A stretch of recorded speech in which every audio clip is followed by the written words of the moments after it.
Welcome to the Instagram stories for Wednesday, November 5th. I'm your host, Daniel Hill. Today on the show, we're going to be having some updates from the YouTube team who have implemented streaming across formats, meaning that you can stream both horizontally and vertically at the same time, and people can watch it in either format. Additionally, the YouTube team has rolled out the ability to edit shorts using AI, which will help you put together a first draft of a short you want to make by just selecting which of the clips it thinks will work well together, and some more updates. The head of Instagram, Adam Mosseri, will stop by to explain 5 things you can do to help get additional reach on your content. I will let him explain. And also, do you remember how Instagram announced that all teens on the platform would be able to see content that was only rated PG-13? Well, the Motion Picture Association of America came out and said that that is not okay for Instagram to say, and that they own the trademark to the phrase PG-13. We'll get into that. All of this plus Wednesday Waffle on today's show, but first, here's a quick word from our sponsors. Welcome back. Let's start with the YouTube news. Lauren from the YouTube Creator Insider team made a really long video talking about all of the updates that the team has been working on. I mentioned before about the ability to stream across formats, both vertical and horizontal, and the ability to edit videos using AI. She talks about some other things that really aren't as interesting, so I'm just going to hit the highlights in this video. Here's the clip from Lauren. What's up, Insiders? I'm Lauren, a program manager working on our product team here at YouTube and the producer of Creator Insider. One of the many exciting announcements from Made on YouTube is the ability to easily stream across formats and have the vertical stream be eligible for discovery in the Shorts feed. Now, you can automatically generate a vertical layout from your horizontal live stream directly in the live control room. This means no incremental bandwidth, less effort, and more time for you to focus on your content. We're building this for simplicity and scale, helping more creators reach a wider audience. First, start a new stream in YouTube Studio and pick the dual stream toggle from the layout settings. Next, we'll generate a vertical layout by taking a center crop from your horizontal feed, which you can preview. When you're ready, start your stream, and you're streaming in both orientations. Stay tuned for updates in the coming months for more crop templates and 3P encoder compatibility for the vertical layout. Okay, if you're a YouTuber who does live streams, this is really going to help you to grow and going to make your life significantly easier. So this is a huge deal. Next, Lauren spends the time to explain how advertising on YouTube does not impact your channel's organic performance, meaning whatever organic performance you are going to get from the video will be still happening and will not be impacted because you chose to advertise on YouTube. Here's the clip. Many creators have questions about advertising, whether it's a brand using their content in an ad campaign or running their own ad campaigns with YouTube Promote. It's a topic with misconceptions that can cause creators to hesitate, and today we want to myth bust a common question, which is, will advertising hurt my channel's organic performance? No. Your video's organic performance and its performance as a paid ad are 2 separate processes. The performance of one does not impact the performance of the other, and here's why. Organic performance is determined by how the platform's algorithm recommends your video to viewers based on factors like watch time, engagement, and audience retention. This is your video's word-of-mouth reach, determined by the quality of the content itself. Whether or not it also runs as an ad has no impact. Paid ad performance is determined by the budget and targeting settings. Either you, via Promote, or a brand pays to get your video in front of a new targeted audience that your channel might not have reached on its own. It's worth noting that when you view your aggregated performance metrics in YouTube Analytics, including both organic and paid, you may see lower numbers in audience retention and click-through rate. This is because the goal of advertising is often to get content in front of new audiences, which may engage at a lower rate than your core organic audience. To better understand your paid versus organic breakdown, you can now use the new metrics in YouTube Analytics that we mentioned earlier. The team is happy to dive deeper into questions you have about ads or Promote, so leave your questions below. Okay, I'm just going to pause it real quick right there. I think she explained that very well. In the next segment, Lauren gets into the new Edit with AI feature that's available. It's a great way to start your videos off in terms of picking which clips are going to go in and allowing the AI to do the preliminary editing before you dive in deeper.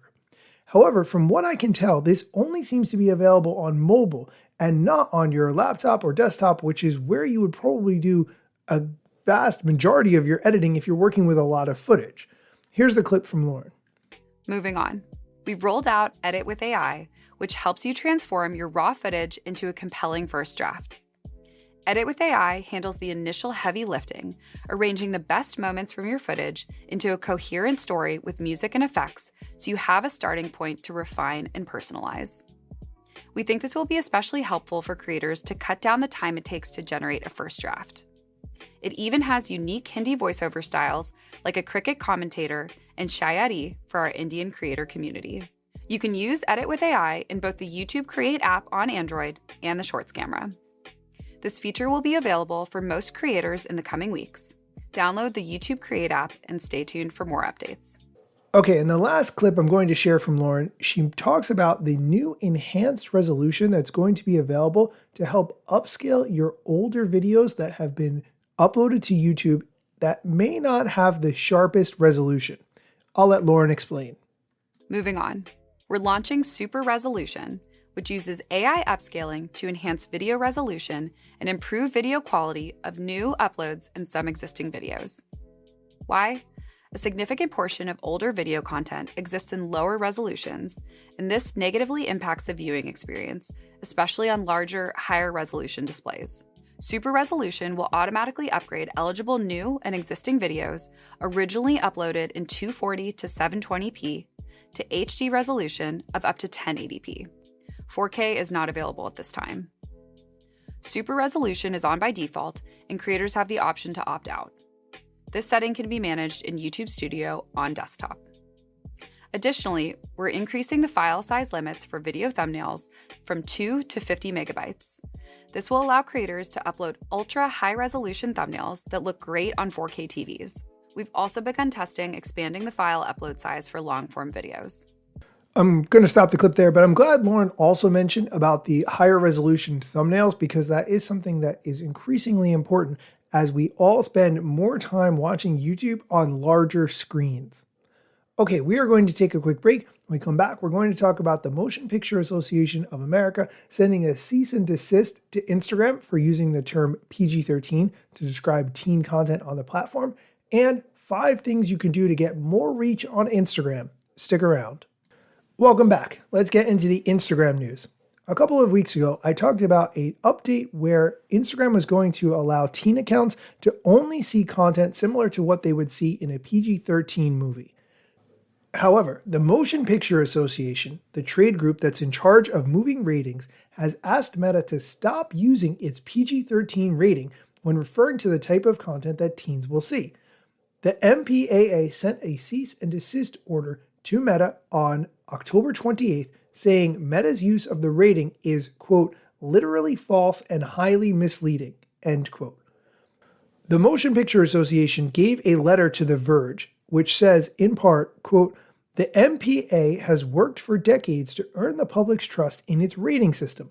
Meta's claim that its teen accounts will be guided by or aligned with the MPA's PG-13 rating and that teen account content will be similar to what would be seen in a PG-13 movie has the real potential to erode that trust, end quote. Meta came back with saying, quote, Meta has never claimed or implied that its teen account offerings are officially PG-13 rated or certified by the MPA. In fact, it has expressly stated the opposite, end quote. This battle is interesting, and I will keep you posted as it develops. And now the head of Instagram gives 5 tips on how you can expand your reach on the platform, which is something we all want. Here's the clip. 5 simple things you can do to increase your reach on Instagram. 1, you need a hook. Give me a reason to keep watching those first 3 seconds so I don't keep scrolling on.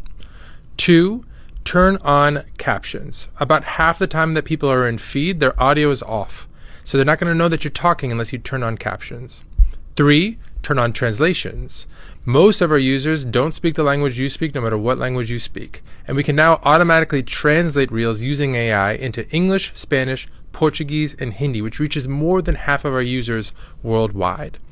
4, use music, particularly if you're using photos or carousels, but even in Reels if it works with your content strategy. And 5, Use trials. If you're not comfortable posting a lot to your main grid and to all of your followers on a regular basis, trials is a great way to see if something is working with the people who do not follow you at first, and then you can upgrade anything that you're proud of to your followers and to your profile. More advice to come soon. Peace. I'm glad he mentioned the point about the hook right up front, because I do think that's so important. It's worth the time to either ask AI to generate some hooks for you or experiment with different ones to see what works, because you want to keep people's attention. Okay, that is going to do it for today's episode. Thank you for listening. If you want to hear me talk about a topic that may or may not be related to social media, stick around after the music. Instagram news got you covered, sometimes even TikTok. Relevant platforms in the metaverse ahead of the wave, without a break or a pit stop. Still waiting for Zuckerberg to give me the big job. Pause. Use trademarks and logos with Insta's permission, of course. If you like the show and you gain some good info, maybe leave a review. It's a type of applause. Just drop me a message if you want to collab. If you got some good content or you want to run ads, at Daniel Hill Media is where I am. TikTok, Facebook and Instagram.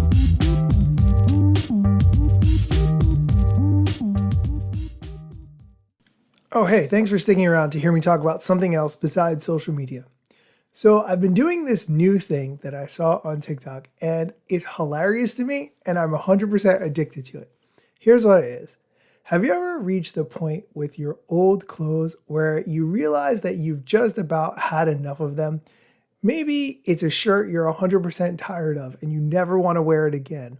Or maybe it's a pair of socks that's just starting to develop a hole.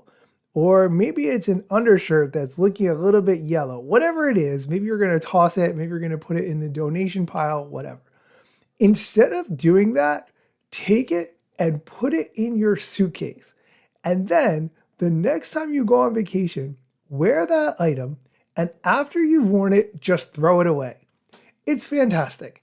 It is incredibly addicting. You start looking through your closet of things that you maybe have been saving for no good reason and you're tired of, and you could definitely wear one more time and feel good about throwing it away. Or when your items are starting to get kind of worn and you feel like, hey, that's the last time I'm going to wash this pair of socks, you could just put it right in your suitcase. And then when you come back from wherever you've gone, your suitcase is lighter and you could maybe put some gifts or something else in there instead. I saw this on TikTok a few months back. I thought it was silly. I figured, what the heck, I'll try it. And now I am 100% addicted to doing this. Go ahead, give it a shot. Let me know what you think. Throwing your clothes away on vacation is the most gratifying feeling of all time. Okay, thank you for listening to me talk about a topic that is slightly different from social media. I cannot tell you how fulfilling this is, because although it's nice to talk about YouTube and Instagram and Threads over and over and over and be consistent and be proud of that consistency, it's really nice to talk about something else for a change.